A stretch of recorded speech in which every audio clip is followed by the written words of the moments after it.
Hai semua, perkenalkan nama saya Gatvan dari kelas KM 4609 dengan NIM 15022230070. Kali ini saya akan menjelaskan tentang 4 teori dari mata kuliah teori komunikasi yang telah saya kuasai. Berikut penjelasan tentang 4 teori. Yang pertama adalah teori retorika. Teori retorika sendiri merupakan gaya menulis yang bertujuan untuk mempengaruhi, meyakinkan, tidak hanya menulis. Retorika sendiri itu adalah suatu bentuk dari berbicara, menulis yang memang tujuannya untuk persuasif atau ajakan.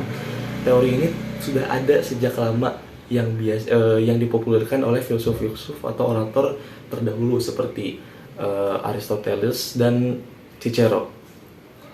3 hal penting dalam teori ini adalah sang pengirim pesan, pesan itu sendiri, dan penerima pesan. Selain 3 elemen penting dari retorika yang telah saya sampaikan tadi berupa pengirim pesan, pesan itu sendiri, dan penerima pesan, ada beberapa teori retorika yang lumayan terkenal. Yang pertama, ada teori retorika Aristotelian. Teori retorika ini dalamnya juga mengandung 3 hal penting, yaitu ethos, pathos, dan logos. Ethos sendiri yaitu kredibilitas dari sang penulisnya, dan logos merupakan logika atau hal yang masuk akal yang disampaikan oleh sang penulis, sedangkan pathos merupakan emosi yang ingin disampaikan untuk pada para pembacanya. Selanjutnya ada teori berbicara umum. Teori berbicara umum ini masih di bawah teori retorika. Teori berbicara umum ini dikembangkan pertama kali oleh orang bernama Quintilianus, yang mana ia mengemukakan bahwa teori retorika sebaiknya merupakan teori yang praktis, teori berbicara umum ini, yang mana harusnya sang pembicara berbicara dengan jelas, meyakinkan, dan dapat menarik perhatian. Teori ini juga menekan pentingnya etika dalam berbicara dan juga menekan pentingnya keefektifan dalam berbicara.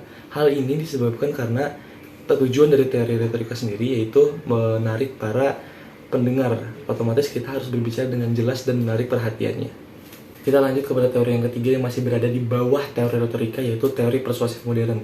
Teori ini melakukan pendekatan teori retorika, yang mana teori ini mempelajari tentang efek-efek persuasif dari pesan-pesan komunikasi. Hal ini berlanjut kepada ia menelaah atau mempelajari tentang karakteristik pengirim pesan, pengaruh media massa, dan seberapa efektif pesan tersebut dalam mempengaruhi para audiens atau para pendengarnya. Oke, kita lanjut ke teori yang selanjutnya, teori masyarakat massa. Konsep yang menggambarkan masyarakat modern yang didominasi oleh pengaruh media massa, kebudayaan konsumsi massal, dan peran politik yang terpusat. Teori masyarakat massa berpendapat bahwa media massa memiliki kekuatan yang besar dalam membentuk opini dan perilaku masyarakat. Media massa seperti surat kabar, televisi, internet, radio memiliki peran penting dan jangkauan yang luas dalam mempengaruhi banyak orang dalam waktu yang singkat. Mereka memainkan peran penting dalam membentuk identitas, nilai-nilai, dan preferensi masyarakat. Salah satu asumsi utama teori masyarakat adalah bahwa individu masyarakat massa cenderung mengikuti arus utama yang disebut dengan kepentingan umum. Selain itu juga teori ini berpendapat bahwa individu-individu dalam masyarakat massa kehilangan otonomi mereka dan cenderung menjadi pasif, terfragmentasi, terisolasi dalam pengalaman sosial mereka.